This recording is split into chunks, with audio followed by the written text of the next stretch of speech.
ছেলে নিজে কৃষ্ণ অভিশাপ দিয়ে কুষ্ঠবেদী বানাই দিয়েছে। এত বড় ফাজিল ওই শাম্ব, খালি করে বেড়াতো অপকম্ব, সহ্য করতে না পারিয়া নিজে কৃষ্ণ তারে কুষ্ঠবেদী বানাই দিল। যা কুষ্ঠবেদী নিয়ে ঘুরে বেড়ে গিয়ে হরিচাঁদ ঠাকুরের ছেলে গুরুচাঁদ ঠাকুর এবং উমাচরণ, উমাচরণ বিপদগামী হয়েছিল, এই জন্য তাকে ত্যায্য পুত্র করে দিল। যা দাও, সবাই দাও। এই জন্য এইসব বিচার করে কখনো পূর্ণানন্দ, পূর্ণ ব্রহ্ম, আনন্দময়, যারা আনন্দময় যে মানুষ, সে আনন্দ তার ভিতরেই থাকে, আনন্দ তার ভিতরেই পায়।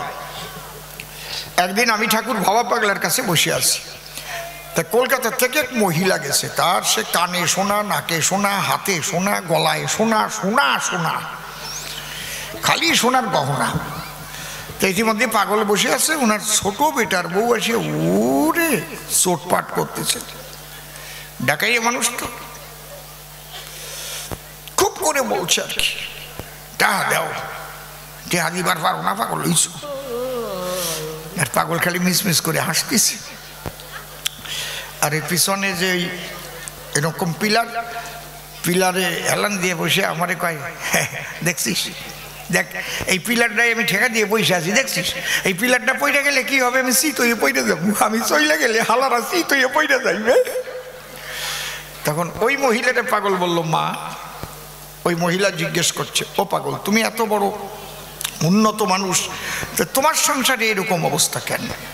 পাগল বলল, মা, তোমার কানে শোনা, নাকে শোনা, গলায় শোনা, হাতে শোনা,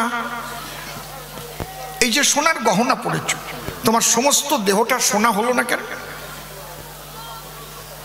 বলো। দেখো মা, আমি সংসারে আছি, সংসার লিখতে কি লাগে? সংসার। এখানে সোমও আছে, সারও আছে। সার হচ্ছে ভবা পাগলার, এইগুলো হচ্ছে সোম। তুমি সোম দেখো কেন, সার দেখে চলে যাও। ও ভাই নকুল, ওই সোমটারে বাদ দিয়েছে, সার হচ্ছে আমার দয়াল হরি পূর্ণ ব্রহ্ম, তুমি সেইটা দেখো। উনি সোম দেখে কয় হরির বলে আনন্দ নষ্ট হয়ে গেছে। কব কি কৌদি ভাই রে নকুল, নকুল ভালো, নকুল বাঁচিয়ে থাকো ভাই। নাও তোমরা তাড়াতাড়ি কালেকশন করে জায়গা মতো যাও। আপনারা আর একটু বসেন, তাহলে কালকে কিন্তু আপনারা দুটোর বেশি দেরি করবেনই না। কিন্তু আসবেন তো নাকি দুটোর সময়, নাকি আবার পরে আসবেন? যে পরে আসবেন তার গান শোনা যদি কম হয়ে যায়, দোষ কিন্তু আমার উপর দেবেন না। কেউ 4টায় আসলেন, তার 2 ঘন্টা কম পড়ে যাবে তার। কেউ 6টায় আসলেন, তার তো 4 ঘন্টা কম পড়ে যাবে গান শোনা। সে তো ভাববে, ও রে অসীম সরকার এখন এইটুক গান গাইয়ে চলে যায়, কিন্তু আরম্ভ যে হয়েছে 2টায়, তা তো শেষ গান জানবে না। সবাইকে ফোনে ফোনে জানাই দিয়েন, আমাদের 12টায় বললেও 12টায় আসবো, অসুবিধা কিছু নাই। তবে কর্তৃপক্ষের নির্দেশ, কালকে সকাল সকাল আরম্ভ করতে হবে, সকাল সকাল শেষ হবে, যাতে ভরা আসরে গান শেষ হয়ে যায়, বুড়ো বুড়িরা যাতে শীতে কষ্ট না পায়। ধরো, আগামীকাল গুরুচাঁদের শিক্ষা আন্দোলন নিয়ে আলোচনা করবো, ওগুলো নিয়ে আজকে একটা টাস করবো। আজকে আরো আলোচনা করার অনেক কিছু আছে, সেগুলো করছি।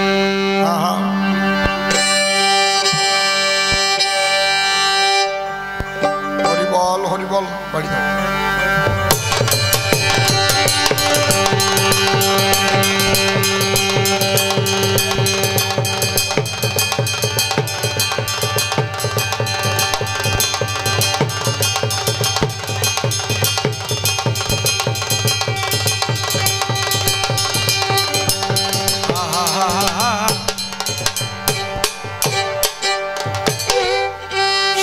কইরা বাও মাঝি,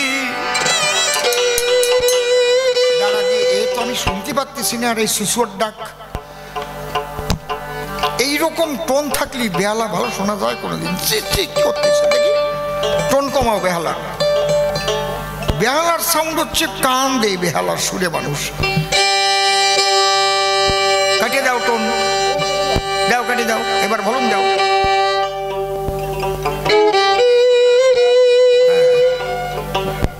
ঠিক আছে বাজাও। হ্যাঁ একটু বেশ কমাও এবার, তাহলে মোটা ভাবটা কমবে। বাজা আর একটু কমাও বেশ। বাহ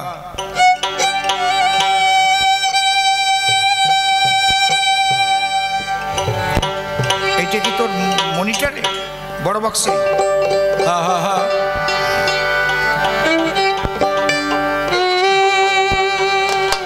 সামাল কইরা বা মাঝি ভান্ডা তোমার না, তরঙ্গে ভৈরাছে দরিয়া, তরঙ্গে ভৈরাছে দরিয়া। সামাল কইরা বা মাঝি ভান্ডা তোমার না, তরঙ্গে ভৈরাছে দরিয়া, তরঙ্গে ভৈরাছে দরিয়া। ও হেলো ও হেলো ও হেলো, একুল কুল যায় না দেখায় এই তো নদীর ভাব, মাঝি এই তো নদীর ভাব।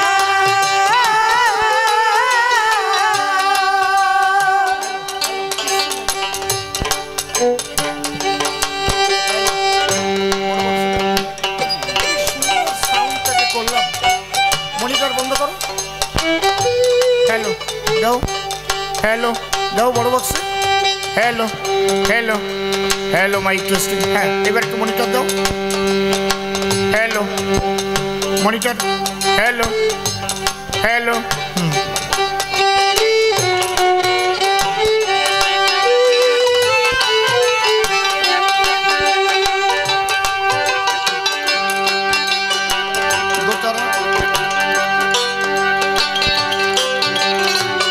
মনিটর বন্ধ করো।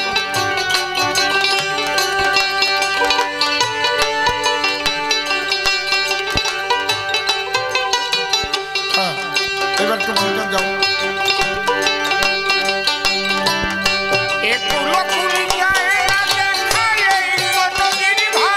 মাঝি এই তো নদীর ভাব। ওরে ভাবনা যাই না কত নাইয়া ডুবাই তার নাম, বাম কাটালে তরি চালাও, বাম কাটালে তরি চালাও আমার শিহরি সরিয়া রে। তরঙ্গে ভৈরাছে দরিয়া,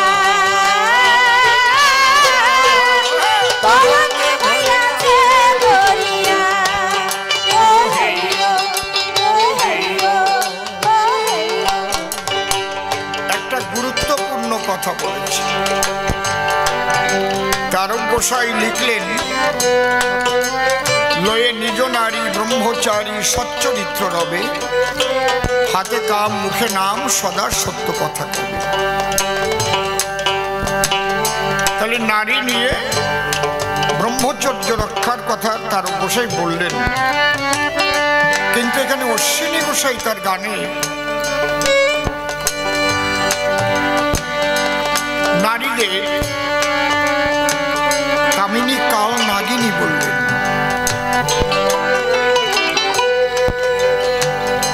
কামিনী কাল নাগিনী ফণিনীর ভীষণ বিষ, যার নিঃশ্বাসে ব্রহ্মাণ্ড নাশে। পরেরটুক কি বলছে, না জেনে কেন হস্ত দিস। এই জায়গাটা বুঝতে হবে। একদম পারফেক্ট কথা লিখেছেন অশ্বিনী গোসাই। তারক গোসাই দর্শনটার কথা লিখেছেন, কিন্তু এই দর্শন প্রতিপালন করতে গেলে তোমার নিজেকে তৈরি হতে হবে। এই জন্যই ধরা আর মরা, ধরো। কারে ধরো? যে তোমার ধরার সন্ধান জানাবে। অধর মানুষ ধরবি যদি ওরে আমার মন, যে ধরেছে তারে ধরে, নিরিখ ধরে কর সাধন। নারী হচ্ছে মহাসাগরের প্রায়, মহাশক্তির আধার নারী প্রণাম করি পায়। নারী মাতা, নারী ভগ্নী, আবার এই নারী জ্বলন্ত অগ্নি। হাত দিলে পুড়ে যায়, সাবধান হয়ে যাবা। জানতে হবে। নারী তত্ত্ব যদি তুমি না জানো, তাহলে তুমি গেলে কিন্তু ধ্বংস হয়ে যাবা। তাহলে তোমার ওই ব্রহ্মচর্য রক্ষাটা আর থাকবে না।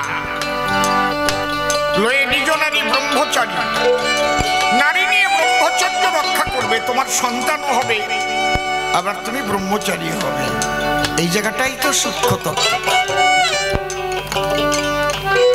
আমরা এতদিন জানতাম যে গ্রহণ না করে নারী সেই ব্রহ্মচারী।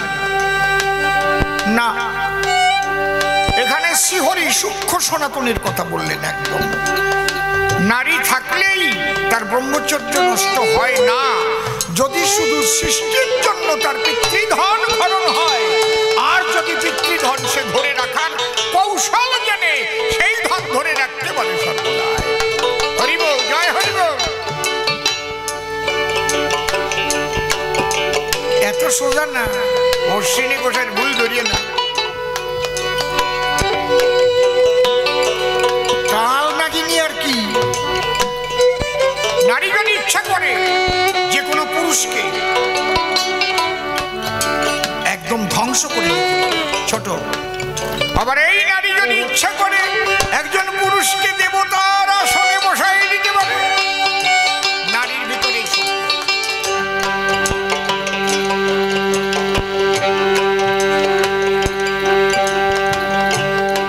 তুমি সংসার করবে, নারী আনন্দেও থাকবে।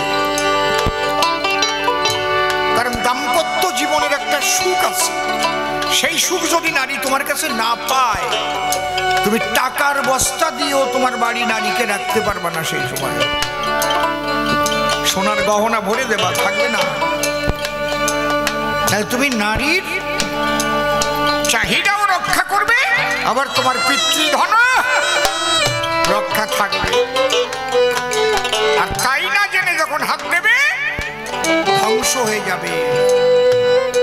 তোমার অল্প বয়সে বার্ধক্য নেমে আসবে। তোমাকে দেখলেই বোঝা যাবে যে তুমি মরা মানুষ, মরার দিকে যাস। আর যারা সেই ধরা গুরুরে ধরে, তারা ধরার সন্ধান জানার পরে গিয়ে ওই নারীর বাজারে নিজেকে রক্ষা করে সৃষ্টিকে করতে পারে পালন। তাই আমার এই গানটা সামাল কইরা পাও মাঝি ভাঙ্গা, তোমার তরঙ্গে ভৈরাছে দরিয়া, তরঙ্গে ভৈরাছে দরিয়া। সামাল কইরা মাঝি ভাঙ্গা, তোমার তরঙ্গে ভৈরাছে দরিয়া।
প্রিয়তম শিষ্য হলে তার সঙ্গে একান্তে আলোচনা চলে। এটা হাটে বাজারের জিনিস না। আমাদের এই দেহতত্ত্বটা, দেহের মধ্যে কোথায় কি আছে, কি হলে দেহ বাঁচে আর কি হলে দেহ মরে, এগুলো না জানলে তো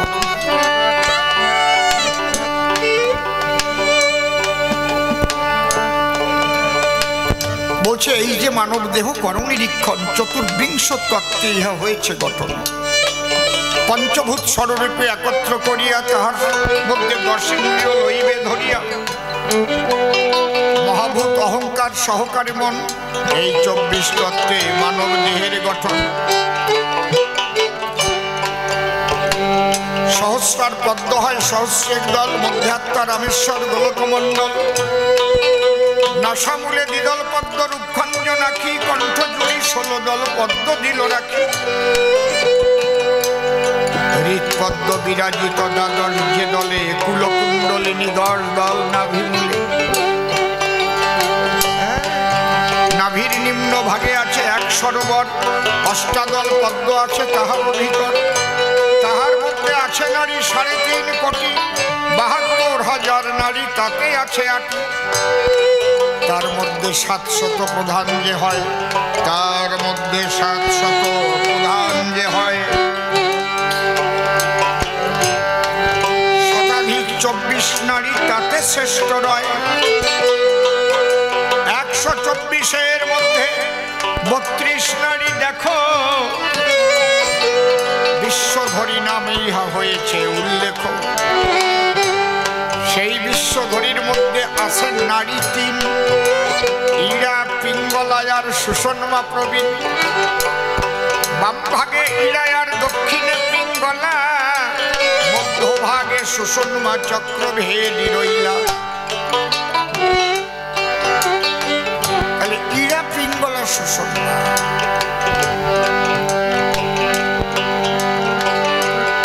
বাম ভাগে ইরা আর দক্ষিণে পিঙ্গলা। বলছে কি, দক্ষিণে পাগলা পবন মেঘ করেছে ভারী।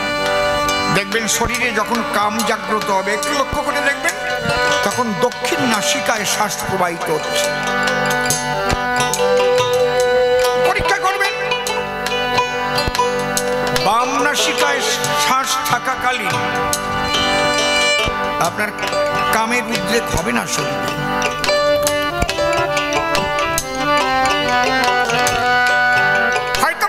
সঙ্গে গিয়ে ইচ্ছায় অনিচ্ছায় অনেক কিছু হয়, কিন্তু নিজের কাম জাগ্রত হবে কখন? দক্ষিণ নাসিকায় শ্বাস প্রবাহিত হবে। বাতাসের খেলা চলছে, কিন্তু এটা বাদ দিয়ে কিছু হয় না, হাওয়ার খেলা। আমাদের দেহটা হাওয়ার দ্বারাই চলছে। এই হাওয়ার মধ্যে একটু হাওয়া আছে, সেই হাওয়ার নাম প্রাণবায়ু। মানুষ মরিয়ে গেলেও তো হাওয়া ঢুকে পেট ফুলে খায় পড়ে, তা বাঁচে না কেন? তাহলে এই বাতাসের মধ্যেও একটা বাতাস আছে, তার নাম প্রাণবায়ু। প্রাণ, অপান, বান, উদান, সমান, পঞ্চবায়ু। তাহলে এই বাতাসের খেলা আমার অশ্বিনী কর্তা কইছে, না জানি হাত দিতে যাইয়ে না পুড়িয়ে যাই হয়ে যাবে। কত ভালো কথা বলেছে, হুঁশিয়ার করে দিয়েছে। নয়তো সবাই ভাবতো তাহলে নারী নিয়ে ব্রহ্মচারী হতে হবে না, ওই বাড়াই তো আমরা হয়ে গেছে, সংসার করতেছি আর কি, আমরা ছেলে মেয়ে জন্মাইছি, আমি ব্রহ্মচারী। কিন্তু তুমি রক্ষা করেছো কতটুকু? তুমি তত্ত্ব জেনেছো কি? এই জন্য যারা কৃষ্ণ ভক্ত বৈষ্ণব, যারা শিক্ষাগুরু, তাদের এই শিক্ষাটা দেন। যদি শিক্ষাগুরু ঠিক ঠিক নিষ্কাম প্রেমিক গুরু হয়। এই জন্য ওখানে বলা আছে, দীক্ষাগুরু কৃষ্ণ আমার শিক্ষাগুরু রাই, বৃন্দাবনের ভজন তত্ত্ব যাহার কাছে পাই। ঊর্ধ্বলিঙ্গ ঊর্ধ্বজনী ঊর্ধ্বরতি হয়, ঊর্ধ্ব না হইলে জীবে যাবে জমালয়। পুরুষের লিঙ্গ হয় মস্তকের মণি, তাহা দিয়ে খেলা করে দেবপদ্মজনী। সাধকের স্থান হয় বৃহৎ বৃন্দাবন। শ্রী রাধিকা হয় যে তাহার প্রেমের মহাজন। প্রেমানন্দে হরি হরি বল সর্বজন। হরি বল হরি বল। এই জন্য অশ্বিনী কর্তা লিখেছে, অহুই তুকি প্রেম ভক্তি কই ঘটল অবলার ভাব, মুক্তির আশে আসো বসে হলো না সেই ভক্তি লাভ। এই অহুইতুকি প্রেমের প্রেমিকাই হচ্ছেন শ্রীমতী রাধারানী। এই জন্যই কারণ গোসাই লিখেছে, নিত্যধামে গোপীর প্রেমে সহজ পাগল হরিচাঁদ, সেই পাগলের জন্য হয় উন্মত্ত পাগল গোলকচাঁদ।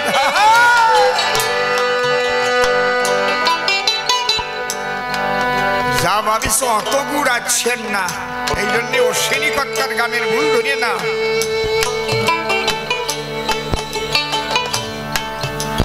নারী সঙ্গ পর্যন্ত যাওয়া লাগে না, তার আগে স্খলন হয়ে যায়।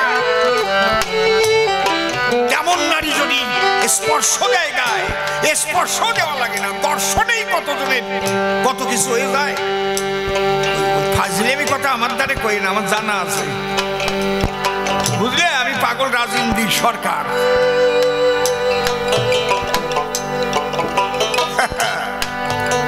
আমি জানি ওগুলো গুটিয়ে ঘাটিয়ে তারপরে এই পর্যন্ত আইসি আইটে।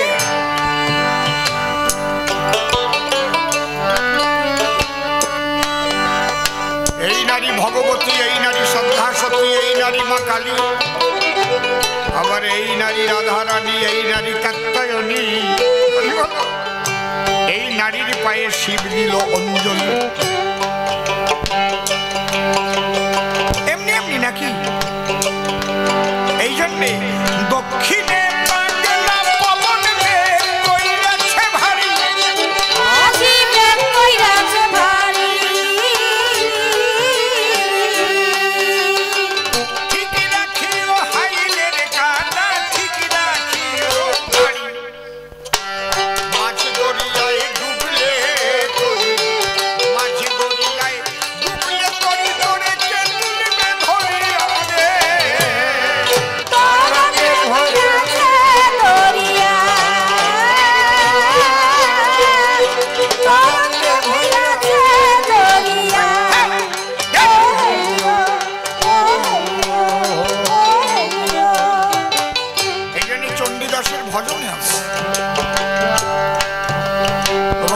সাধন শুনো সর্বজন অতিশে নিগুড় রস। যখন সাধন করিবে তখন ইরায়ের জানিবে শ্বাস, তবেই যে মন বায়ু সে আপনি হইবে বস। চণ্ডীদার ভনে এথিন ভুবনে তোমার হইবে যশ। হরি বল।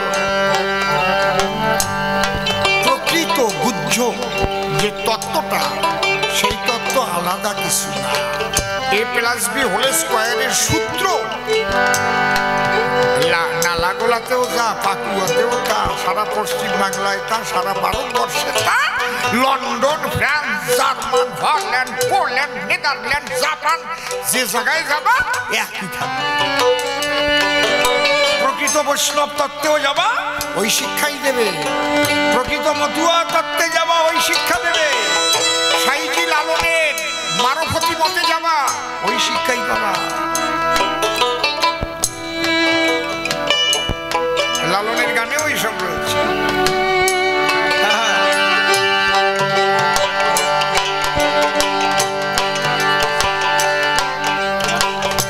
প্রতি মাসে 3 দিবসে আইসে নদীর ঢেউ,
কত কিছু বাজাচ্ছে ওস্তাদ। তারটা ধাগে তেট্টে নাকে ধিন্না, ধাগে তেট্টে নাকে ধিন্না, ধাগে তেট্টে নাকে ধিন্না। কাহার না ধাগে তেট্টে নাকে ধিন্না, ধাগে তেট্টে নাকে ধিন্না, ধাগে তেট্টে নাকে ধিন্না, ধাগে তেট্টে। দেখেন কি সুন্দর।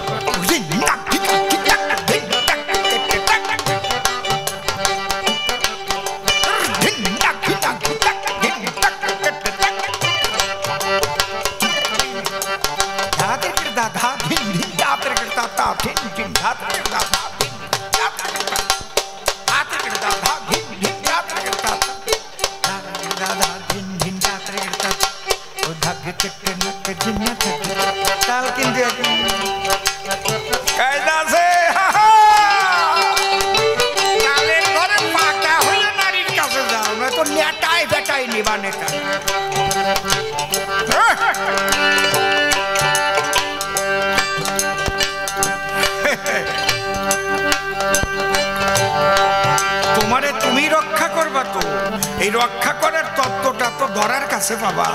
হরিবল হরিবল, যারে তারে দরিয়া না, মরা ডারে দরিয়া তুমিও মরবা। সে তো ধরার খবর জানে না, কিন্তু ধরলেই যে তোমারে খবর কয়ে দেবে তাও তুমি ভাবিয়ে না। তোমার অন্তরঙ্গ হতে হবে। অন্তরঙ্গ না হলে সূক্ষ্ম ভজন তত্ত্ব কখনো দেবে না বলে। লজ্জা ঘৃণা ভয় তিন থাকিতে নয়। এই জন্য বলছে আপনো ভজন কথা না কহিও যথা কথা, আপনা আপনি হইও সাবধান। বলা যাবে কাঁদাবে। গীতায় শ্রীকৃষ্ণ বলেছে অর্জুন রে, অর্জুন তোমারে যেটা বললাম আমার ভক্ত ছাড়া কারো কাছে আলোচনা করিয়ে না, বুঝলি না? ইনফ্যান্ট ক্লাসের ছাত্রের কাছে কি পিএইচডির কথা কোয়া যায়? বলবে সে এর প্রথম নাম করো। এই জন্য মহাপ্রভু বলছেন হরের নাম হরের নাম হরের নাম নাস্তে নাস্তে নাস্তে গতির অন্যথা। নাম করো। নামও কি সবাই করে নাকি? এই জন্য কামনা সাগরটা বানালো কারে দিয়ে? জগদীশ গোসাইকে দিয়া। হরিচাঁদ ঠাকুরও কামনা সাগর তৈরি করেনি, আমার বাবা গুরুচাঁদ কামনা সাগর তৈরি করেনি। কামনা সাগর কে তৈরি করেছে?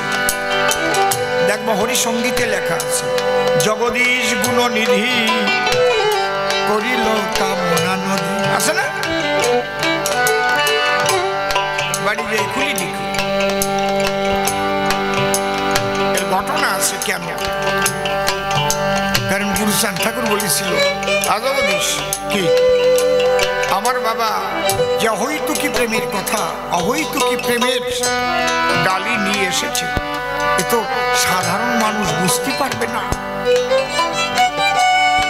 তারা তো কামনা পূর্ণ করবার জন্যই ঠাকুর বাড়ি যায়, কবিরাজ বাড়ি যায়। একটা কাজ করো, এই ওনাকার যে একটা কামনা সাগর তৈরি করো। এই জায়গায় আসবে, কামনা যখন পূর্ণ হবে তখন বাবার উপর ভক্তি বাড়বে। সে কামনা করবে এই যদি আমি নিঃসন্তান একটা সন্তান পাই, তাহলে বাড়িতে 7 দল মতুয়াদের নিয়ে আমি মহোৎসব দেব। যখনই সন্তান হবে 7 দলে মতুয়ারা পাগল হয়ে যাবে, ওই পাগলের চরণ ধুলিতে তার গৃহ ধন্য হবে। হরি বল।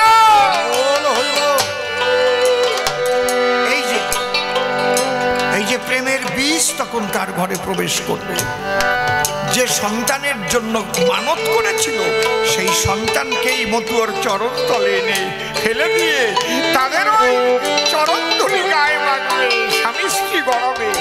এমন দিন আসবে ওই কামনা সাগরে কামনা বিসর্জন দিয়ে বলবে, হরি আমাকে প্রেম দাও, প্রেম দাও।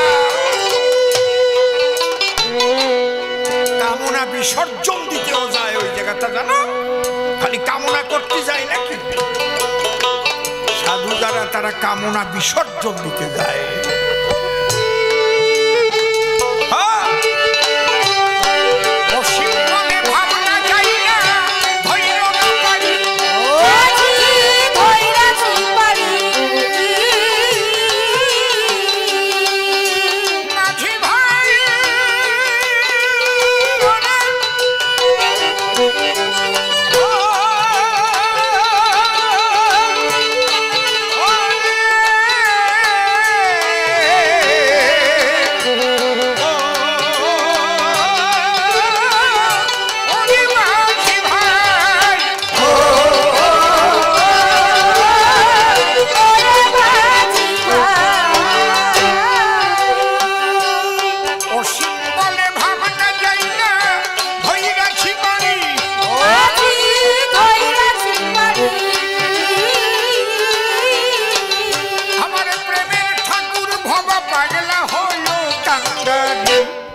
পদ ভজিলে জীবের মোক্ষ প্রাপ্তি হয়। এর চাইতে বেশি বলবো না। এই যদি ভালো করে বুঝতে চাও তাহলে গড়া মানুষের কাছে যাও, আর তাই না হলে মরো গিয়ে আমার কি। না তত্ত্ব না জেনে গেলে পরে মরবা তুমি বারে বারে। সেই মরণের ঘর থেকে ফেরানো কারো সম্ভব নয়। এইবার একটা কথা বলে গেছে এই সভাস্থলে, তারক গোসাই নিজের বউকে ফেলে কেন সাধনার বাড়ি যায়।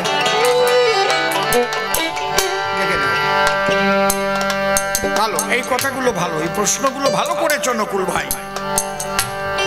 তোমার মনে যত দ্বিধাদ্বন্দ্ব আছে জিজ্ঞেস করো আমার কাছে, আমি তার জবাব দেওয়ার জন্য তৈরি আছি। একবারই গেলি তারে খারাপ ভাবো কেন?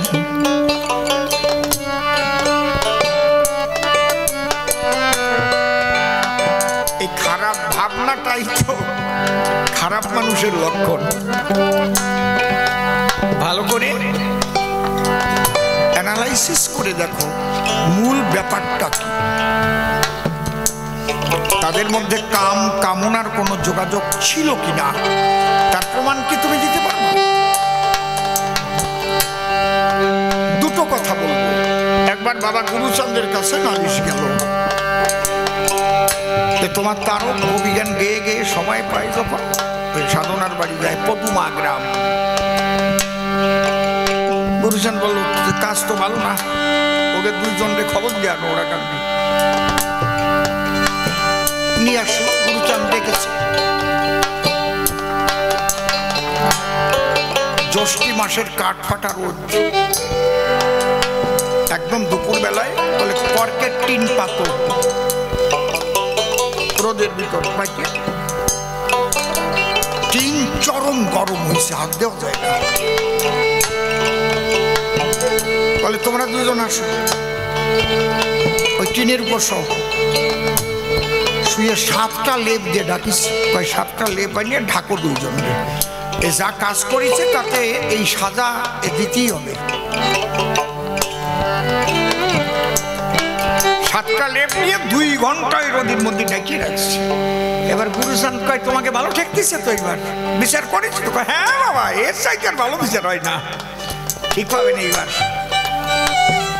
এইবার লেপ তোলো। লেপ তুলে চেয়ে দেখে তাই এক ফোঁটা ঘাম ও দুইজনের গায়ে ঝরে নাই। যেমন বেনি তেমনি রবে, চুল ভিজাবো না। এইবার গুরুচাঁদ ঠাকুর বলছে কেডা কেডা তারকের নামে নালিশ করেছিল শেষে আসো। সেই কয়টার ওই টিনির উপর সব লেপ দিয়ে ডাকবো।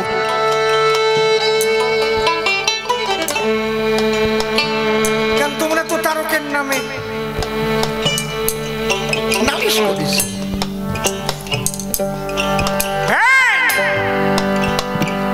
আমি তারকের চিনি কোন রসের চিনি।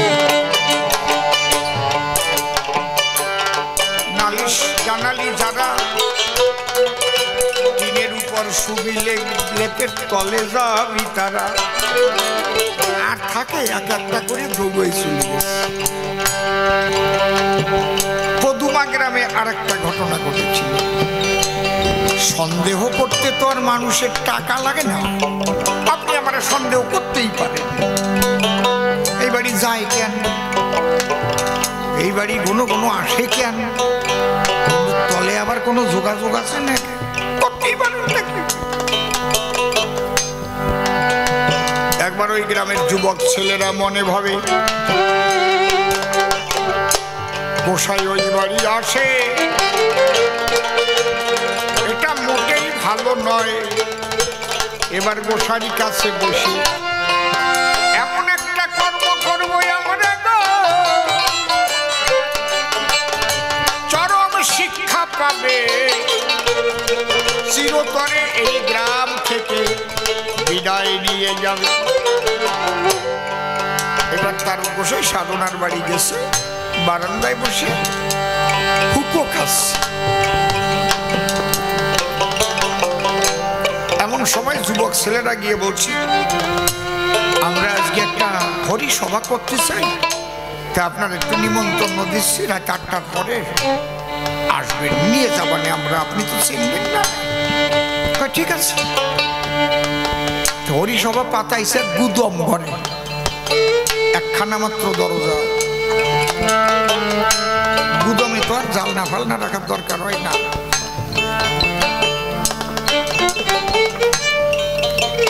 তার বসাই গেছে, আর কিছু যুবক ছেলে আছে, আর ওদের হাতে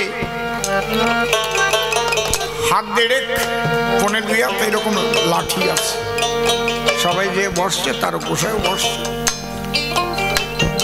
ওদের আগের থেকে বলা আছে যে আমরা ধ্বনি দেব, হরিচন্দ্রের নামে ধ্বনি দিয়া প্রদীপ ফু দিয়ে নিবাইয়া অন্ধকারে বায়ু অবজম্বের বায়ু, যাতে এই গ্রামে না।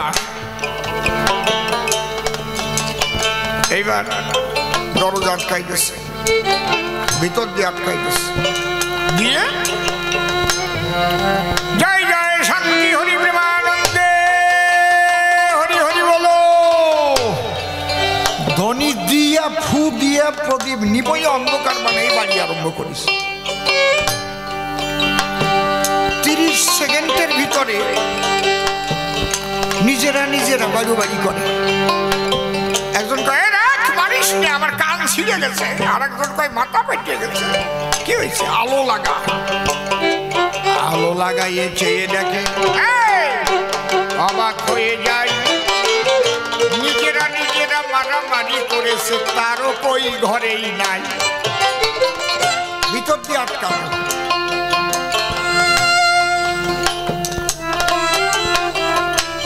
এটা কি হলো? তাহলে আমরা তো অপরাধ করেছি, আমরা একজন মহামানব, তাকে সন্দেহ করেছি। চলো, সবাই যখন তার গোসাইয়ের কাছে গেল, ওই বাড়িতে গিয়ে দেখো ওই বারান্দায় বসে হুকো খাচ্ছে। কয় গোসাই, আমরা অপরাধ করেছি, ক্ষমা করো। তাই না? তোমরা আমার কাছে কোনো অপরাধ করো নাই,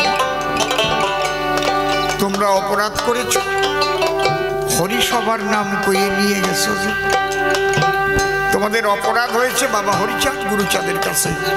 এই গ্রামের মানুষ, তোমরা ওরাকান্দি গিয়ে ক্ষমা চাই আসবা। এই গ্রামে জয়ডাঙ্কা, ওখানে তো বতুও ছিল না, জয়ডাঙ্কা তৈরি করো, কাসর তৈরি করো, সবাই মিলে একসঙ্গে হরি বল বলতে বলতে ওরাকান্দি যাবে। ওরাকান্দি গিয়ে সেখানে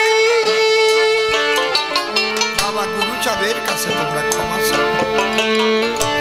ওই গ্রামটা শুদ্ধ মতো হয়েছিল, এমনি এমনি না। নকুল ভাই, তোমার এগুলো জানা নাই? গ্রামের মাতবররা সবাই বসে তখন জয়ডাঙ্কা কাসর করে, সবাই মিলে হরি নাম করে উচ্চ স্বরে।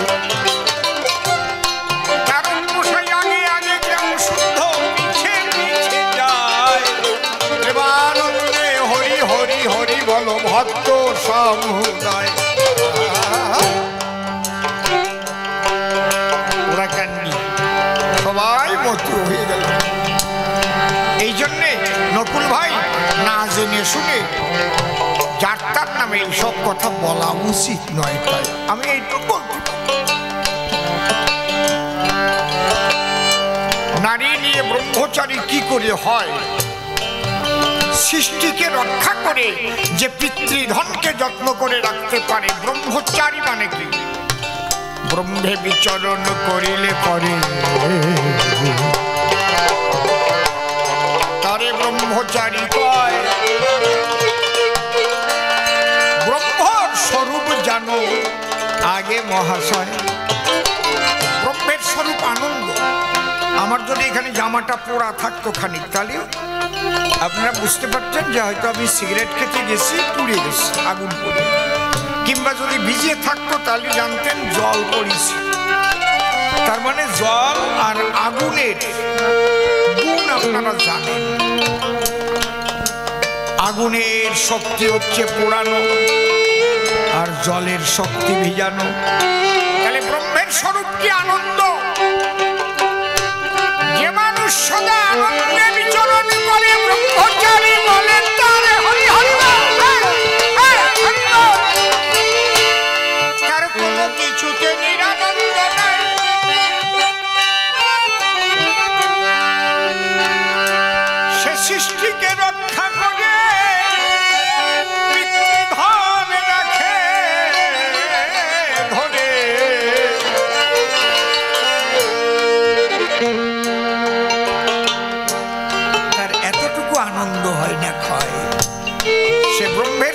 সদা যুক্ত, সংসারে থাকিয়াও চিরমুক্ত।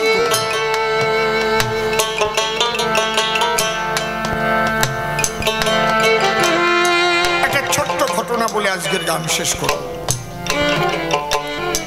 একবার বিশ্বামিত্র মুনি 12 বৎসরের জন্য বাতাহারি ব্রত করেছিল। বাতাহারি মানে বাতাস সেবা করে বাঁচবে, আর কিচ্ছু সেবা করবে না, কঠিন সাধনা। তো 3 বছর কেটে গেছে, এখনো 9 বছর বাকি আছে। তো উনি ভাবলো আজকে আমি একটু বশিষ্ঠের আলয়ে গিয়ে একটু হরি কথা আলোচনা শুনে আসি।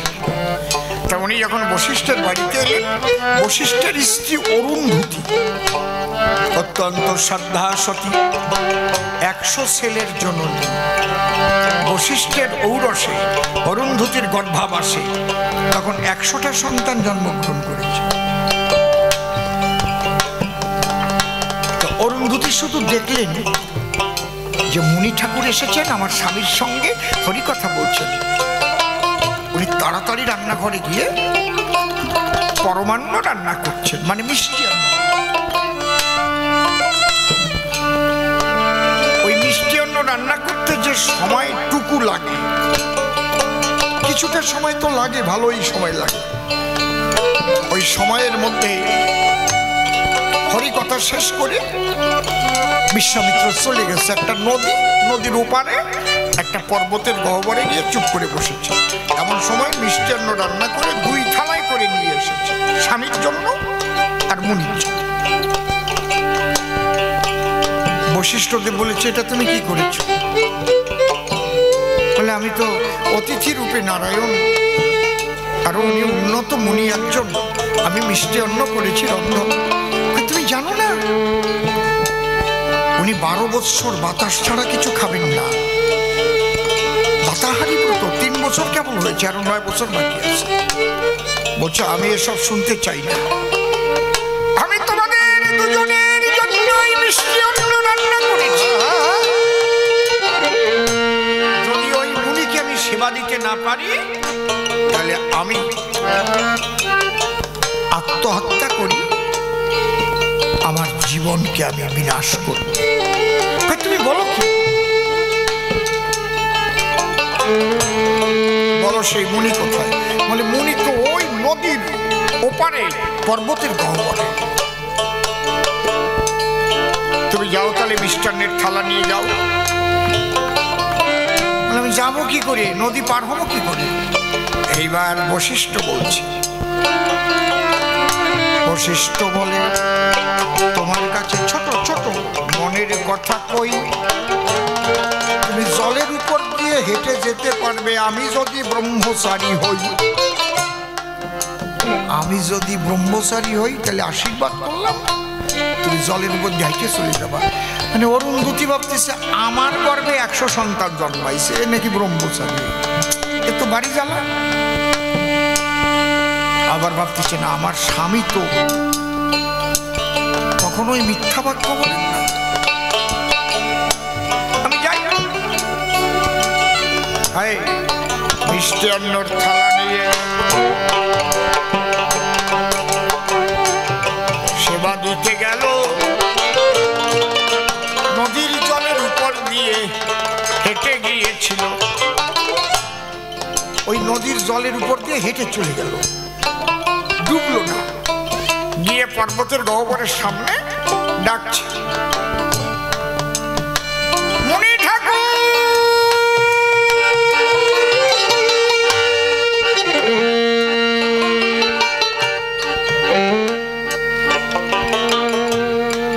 মুনি ঠাকুর,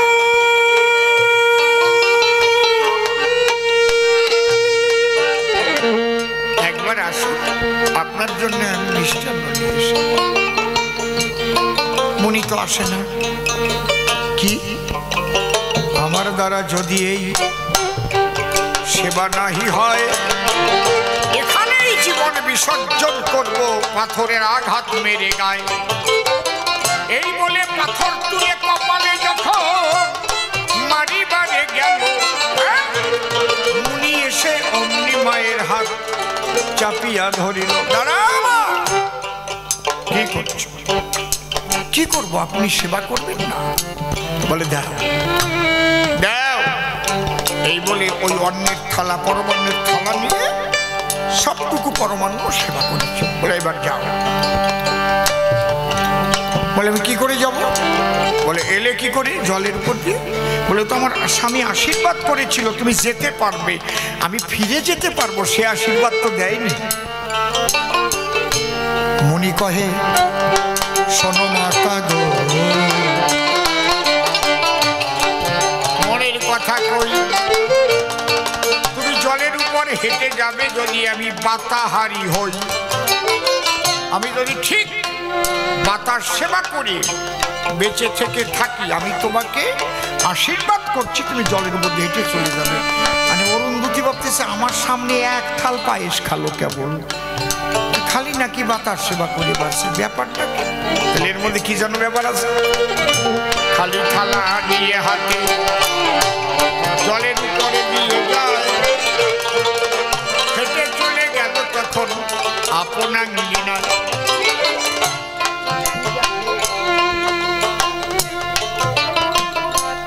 আপনাঙ্গিনায় গিয়ে গো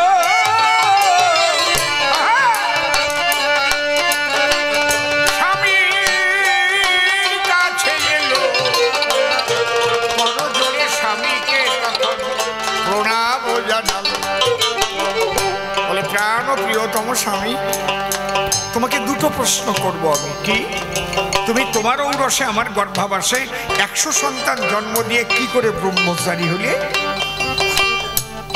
আরেকটা প্রশ্ন, আমি নিজে পরমান্ন রান্না করে নিয়ে থালে মুনিকে সেবা করালাম, তারপরেও কি করে বলল আমি যদি বাতাহারি হয়ে থাকি, এর মধ্যে যদি আর কিছু গ্রহণ না করে থাকি, তাহলে তোমাকে আমি আশীর্বাদ দিয়ে রাখি তুমি জলের মধ্যে হেঁটে যাবে, আমার সামনেই তো মিষ্টি আন্ন খাবে। বলছে না, উনিও খাই নাই। তার মানে খাই নাই মানে তুমি মরিতে গেলে পাথর তুলে আঘাত করে কপালে তোমার মিষ্টি অন্ন উদরে দিয়ে তোমার জীবনটা বাঁচালে। ওনার কি খিদে লেগেছিল? সেবা করা লাগতো না, যদি মনে ভাব জাগতো আমি শুধু হাওয়া খেয়ে বাঁচতে পারবো না, খিদে হচ্ছে, তবেই ব্রত ভেঙে যেত। ওনার তো খিদে হয়নি। তোমার মতো একটা নারীর জীবন বিসর্জন দিচ্ছ, এই জন্য তোমার জীবন বাঁচাবার জন্য তোমার থালার পরমান্ন নিয়ে গাড়ের মধ্যে ঢেলে দিয়ে তুমি চলে এসে উনি পায়খানা করে সব বের করে দিস। ওনার খিদে লাগে নাই তো, তোমার জীবন বাঁচানোর জন্য একে সেবা করা বলে না।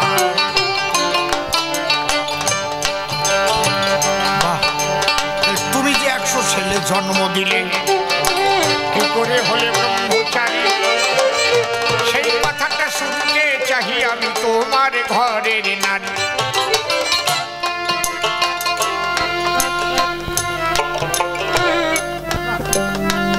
আজকে আর এসব গান হবে না, এখন 10:45।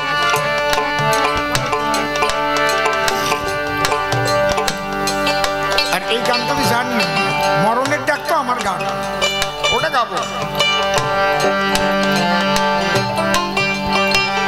যেদিন মরণের ডাক, যেদিন মরণের ডাক, যেদিন মরণের ডাক, যেদিন মরণের ডাক এসে যাবে, সেদিন থাকবে না কোনো আবদার, ছেড়ে যেতে হবে একদিন সোনার সংসার।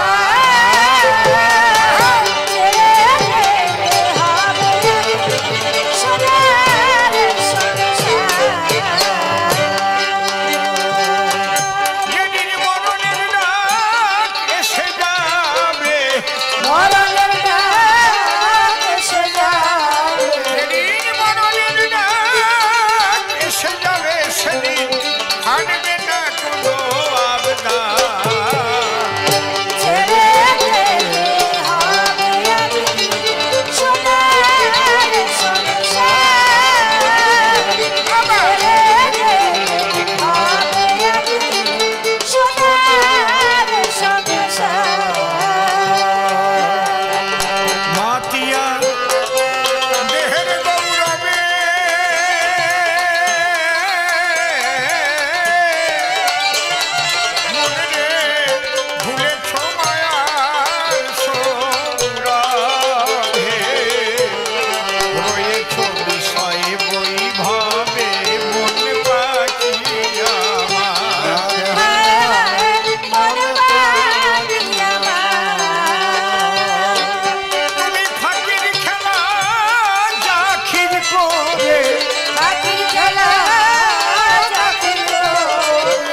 পাবো কি মানবাটা ছেড়ে গেলে হবে সোনার সংসার ছেড়ে গেলে হবে সোনার সংসার যে পর্যন্ত বলতেছিলাম আবার সেখানে যাব সন্তান হয়ে ব্রহ্মচারী একটু ভেঙে পাব বশিষ্ঠ বললেন শোনো অরুন্ধতী বলি তোমার ঠাই আমি কামনা বশত তোমার কাছে কোনোদিনও যাই নাই তুমি সন্তান চেয়েছ তাই সন্তান দেবার তরে আমি দিয়ে সন্তান দিয়েছি সৃষ্টি রক্ষা করেছি চরাচরে কিন্তু আমার কামনা বশত আমি নষ্ট করিনি পিতৃধন পিতৃধন আমি করেছি যতন আবার তোমাকে সন্তুষ্টির জন্য যখন আমি গেছি একদিনের কথা বলো আমি কবে যে মরেছি আমি অকারণে মরিনি আমি রক্ষা করেছি সেই ধন যে বিন্দু পতন হয়েছে শুধু সৃষ্টির কারণ ওই বিন্দুতে নূতন মানুষ যখন জন্ম লয় সৃষ্টির মধ্যে দিয়ে পরমেশ্বর খুবই আনন্দ পায় তাই সৃষ্টিকে সে ভালোবাসে সৃষ্টির মধ্যে আসে পরিষ্কার কহিলাম অরুন্ধতী তোমার পাশে একে সংসারী ব্রহ্মচারী বলে এই আনন্দ রক্ষা করে এই সূক্ষ্ম সনাতনী তত্ত্ব হরি বলেছেন এবারে লয়ে নিজ নারী ব্রহ্মচারী সচ্চরিত্র রবে হাতে কাম মুখে নাম সদা সত্য কথা কবে সরস্বতী করপতি তবু না স্পর্শিবে তুমি না ডাকিলে হরি তোমারে ডাকিবে সত্যবাদী জিতেন্দ্রিয় হইবে খোঁজে না থাকুক তার ক্রিয়াকর্ম হরি তুল্য সে আগামীকাল দুটোর সময় সবাই দিবেন দর্শন আমি বারে বারে সভা করে দিলাম নিমন্ত্রণ সকাল সকালে গান আরম্ভ হলে গান 8টায় হবে শেষ বাড়ি যাওয়ার সুন্দর একটা পাবেন পরিবেশ